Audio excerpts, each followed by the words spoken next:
ETF index mutual funds నేర్చుకుని stock మార్కెట్లో రాణించాలనుకుంటున్నారా? వెంటనే ఈ నెంబర్కి కాల్ చేయండి.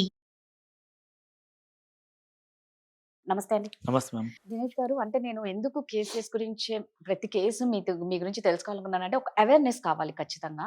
మనం భార్య భర్తలు అందరికి ఒక చట్టాలు ఉన్నాయి ఇలా అని. కొంతమంది పాపం అత్తలండి, కోడల టార్చర్లు భరించలేక చాలా మంది సఫర్ అయ్యే అత్తలు చాలా మంది ఉన్నారు. అట్లీస్ట్ కొడుకుకు కూడా చెప్పుకోలేరండి కొంతమంది. అంటే కొంతమంది అనుకోవచ్చు అలాంటి అత్తలు ఇప్పుడు తక్కువ ఉన్నారులే, మా వాళ్ళు అయితే ప్రతిదీ మా ఆయనకు చెప్పి ఇక గొడవలు ఎక్కువ స్టార్ట్ చేస్తారు అనేసి. సో కానీ కొంతమంది అత్తలు మాత్రం చాలా బలి అవుతున్నారు. వీళ్ళకు కూడా ఏమన్నా ఒక వెపన్ ఉందా? ఎందుకంటే మనం ఆల్రెడీ ఒక చట్టం అంటేనే ఒక ఆయుధం లాంటిది, దాన్ని మనం సద్వినియోగం చేసుకోవడంలోనే ఉంటుంది. సో అత్తలు బాధలు పడుతూ ఉంటే ఎలాంటి కేసులు పెట్టొచ్చు? వీళ్ళు కోడళ్ళ నుంచి ఎలాంటి విముక్తి కావచ్చు? అసలు ఎందుకు ఇంత ఘోరంగా తయారవుతున్నారు? ఈ మధ్య కాలంలో ఎక్కువ చూస్తున్నాం, కోడళ్ళవే ఎక్కువ ఉన్నాయి. కోడలు కూడా కొడుకుకు ఎక్కువ చెప్పడం వల్ల ఇద్దరు కలిసి అత్తను కొట్టడాలు కూడా మనం వీడియోలు చూసాం. కొన్ని వీడియోస్ వైరల్ అయ్యాయి. అరే వాళ్ళు ఎంత ముసలి వాళ్ళు అంటే వాళ్ళని కొట్టడం కానీ, రోడ్డు మీదకి ఈడ్చుకొని రావడం కానీ, రూమ్ లో వేసి, అసలు పెద్ద చిన్న అనేది పూర్తిగా పోయింది, గౌరవం అనేది లేదు. సో వీళ్ళకి ఎలాంటి కేసులు ఉన్నాయి? వీళ్ళకి ఎలాంటి చట్టాలు ఉపయోగపడతాయి? అత్త అంటే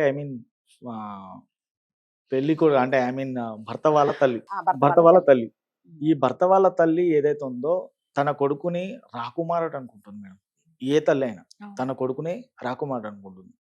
ఎట్ ద సేమ్ టైం ఎలా ఆలోచిస్తుందంటే తన వచ్చే కోడల గురించి, నా కొడుకును సరిగ్గా చూసుకోవాలి, నా ఇంటికి రేపు ఒక వంశము వృద్ధి చెందడంలో నా కోడలు సహకరించాలి, ఎట్ ద సేమ్ టైం నా కొడుకుని రేపటి రోజున ప్రయోజకుడిని చేయాలనుకుంటే అంతా కోడల చేతిలో ఉంది, నాకు ఇంటికి వచ్చేటువంటి కోడలు మహాలక్ష్మి లాగా ఉండాలని చెప్పేసి ప్రతి ఒక్క అత్త ఆలోచిస్తుంది. ఈ అత్త ఆలోచించడంలో తప్పేం లేదు. కానీ లక్ష్మీదేవి వచ్చినట్టయితే ప్రాబ్లం అక్కడ ఏమి ఉండదు మేడం. లక్ష్మీదేవి కాకుండా రాక్షసి అని చెప్పేసి నేను అనను. కాళిక మాత అవతారంలో ఉన్నటువంటి బ్రహ్మదేవత వచ్చినట్టయితే అక్కడ ప్రాబ్లం స్టార్ట్ అవుతుంది. ఇక్కడ ప్రాబ్లం ఎలా ఉంటుందంటే మేడం, అత్త తన ఇంట్లో వచ్చినటువంటి కోడల్ని తీసుకోవడంలో ఇది ఉంటుంది. ఇప్పుడు ఎగ్జాంపుల్ కొన్ని ఊళ్ళలో ఎలా ఉందంటే మేడం, అత్తగారు పొద్దున్న లేసేసి వాళ్ళకు అలవాటు ప్రకారంగా వాళ్ళు పొద్దున్న లేసేసి ఇల్లు గడగడాలు కానీ, ఇల్లు తుడవడాలు కానీ, ఇల్లు ఉడవడాలు కానీ ఇట్లాంటివి చేస్తుంటారు. కోడలు అదే సిటీలో పుట్టి పెరిగినటువంటి పిల్ల కానీ, లేకపోయినట్టయితే పల్లెటూరులో ఉన్నటువంటి పిల్లలు కానీ ఫోన్లో రాత్రి 12 గంటల వరకు 1 గంట వరకు తెలికిరి ఉంటారు. వాళ్ళు పొద్దున్న లేవమనగానే, అప్పటి వాళ్ళు ఆడవాళ్ళు ఏం చేసేవాళ్ళు అంటే పొద్దున్న లేవగానే 4 గంటలకు 5 గంటలకు లేసేవాళ్ళు. ఇప్పటి ఆడవాళ్ళు ఎవరు కూడా 4 గంటలకు 5 గంటలకు లేవరు. కానీ వాళ్ళు మన్నించాలి, ఉన్న నిజం చెప్తున్నా కాబట్టి. వాళ్ళు ఎందుకు లేవరు అంటే ఒకటే మేడం, ఇక్కడ ఏంటంటే అందరూ న్యూక్లియర్ ఫ్యామిలీకి అలవాటు పడ్డ వాళ్ళు ఉన్నారు. నా కుటుంబం నాది అంటే ఎవరెవరు? నా భర్త, నా పిల్లలు, అంతే, అంతకుమించి ఏం లేదు. అదే ఒకవేళ తన తల్లి గారి కుటుంబం వచ్చినట్టయితే కూతురు చాలా హ్యాపీగా పడుతుంది. అమ్మాయి తల్లి గారి తల్లి గారు వచ్చినట్టయితే, అరే నా అమ్మ వచ్చింది ఈరోజు, ఏమన్నా తీసుకెళ్ళండి, మార్కెట్కి రండి, లేకపోతే మార్కెట్కి వెళ్ళండి, లేకపోతే పలానా దగ్గరికి వెళ్దాం. అదే పొరపాటున తన భర్త గారి తల్లి గారు వచ్చినట్టయితే ఇబ్బంది స్టార్ట్ అవుతుంది అక్కడ. ఏ విషయంలో అంటే ఒకటే, అత్తగారు ఇట్లా చెప్తున్నారు, నా అత్తగారు నా గురించి అట్లా చెప్తున్నారు, చాడీలు చెప్తున్నారు. ఈ చాడీల వల్ల సగం జీవితం అక్కడే ఆగిపోతుంది. నేను అనేది ఏంటంటే, అత్త కోడలు ఎవరైనా కానీ అత్త కోడల్లో మధ్యలో దాపరికాలు ఉంచకుండా ఏమనుకుంటారు అంటే, అత్త వాళ్ళు మ్యాక్సిమం ఇప్పుడు కొడుకు వాడు బలిపోషి అవుతున్నాడు. నిజం చెప్పాలనుకుంటే మధ్యలో ఇటు భర్త కానీ ఇటు మధ్యలో కొడుకు ఉన్నాడు ఎవరైతే ఉన్నారో వాడు బలిపోషి అవుతున్నాడు. తల్లి మాట వింటే మీరు ఇంకా మీ చిన్నతనం పోలేదని చెప్పేసి భార్య అంటుంది. అదే ఒకవేళ భార్య మాట వింటే తల్లి ఏమంటుంది, నీ పిల్లానికి అతుకపోయినవరా అంటుంది, కొంగుచాటు కృష్ణుడు అని చెప్పేసి అంటుంది. ఈ విధంగా వీడు బలే అవ్వడం చాలా జరుగుతుంది ఈ మధ్యన. సో నేను అనేది ఏంటంటే, అత్త ఎప్పుడైతే కోడల్ని కూతురులాగా చూడడం మొదలు పెడుతుందో ఆ ఇంట్లో ఏ సమస్య రాదు. అందరూ కూర్చొని 1-2 సార్లు ఆలోచించి ఏదైనా నిర్ణయం తీసుకునేటప్పుడు అత్తగారిని అడగమని చెప్పేసి కోడలు చెప్పినప్పుడు, అత్తగారి దగ్గర పోయేసి కోడల్ని అడగమని చెప్పేసి కొడుకు చెప్పినప్పుడు అక్కడ సమస్య రాదు.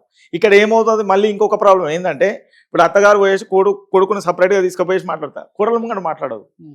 ఇక్కడ అత్త అయినా కోడలు అయినా సేమ్ సిమిలర్ గా వీళ్ళు రూమ్లోకి వెళ్ళగానే వీళ్ళు ఈ అత్త మీద చాడీలు చెప్తుంది. ఏ కొడుకు అయినా ఇక్కడ ఇబ్బంది పడుతుంది. ఇక్కడ ఇబ్బంది పడేది కొడుకే.